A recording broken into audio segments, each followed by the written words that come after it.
भैया हम गायक रविंदर चौहान रुद्रा आप तमाम श्रोतागण के गोड़ छू के गोड़ लागतानी और यह गीत के माध्यम से हम रउआ लोग के बतावे के चाहतानी कि एगो भक्त मैया शेरा वाली के घर आवे के खुशी में मालिन से का कहता। आई सुनी जा।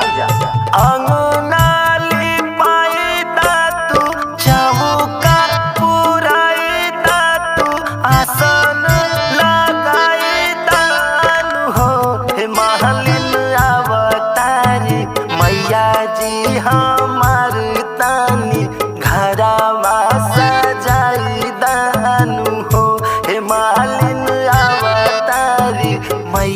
जी हमार तानी घरवा सजाई दानु हो।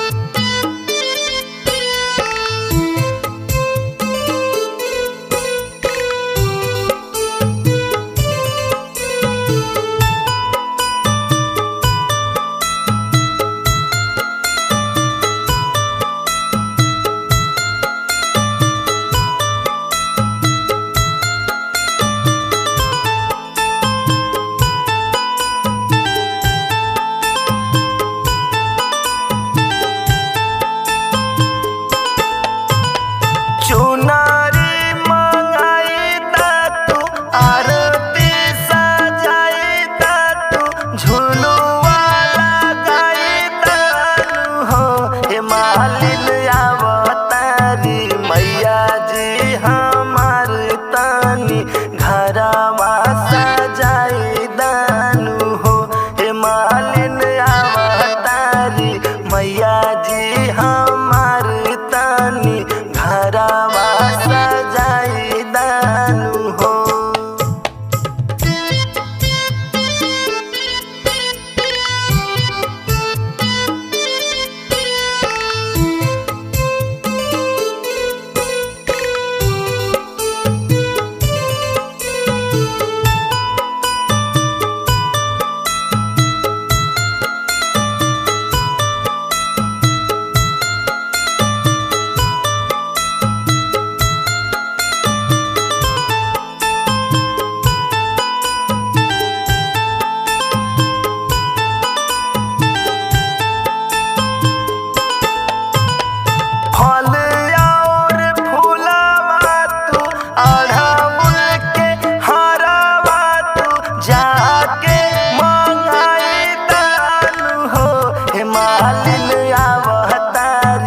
मैया जी हमार तानी घरवा सजाई दानु हो।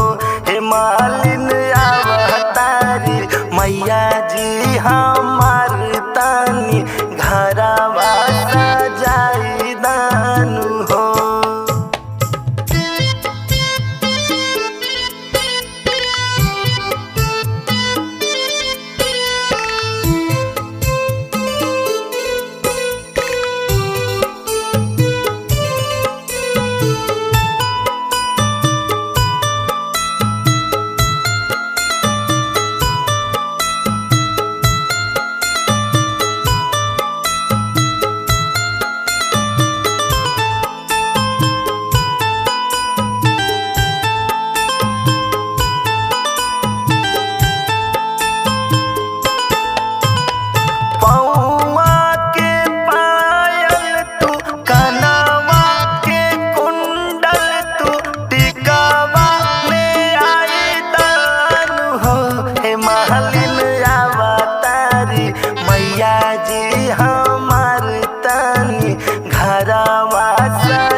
जी हम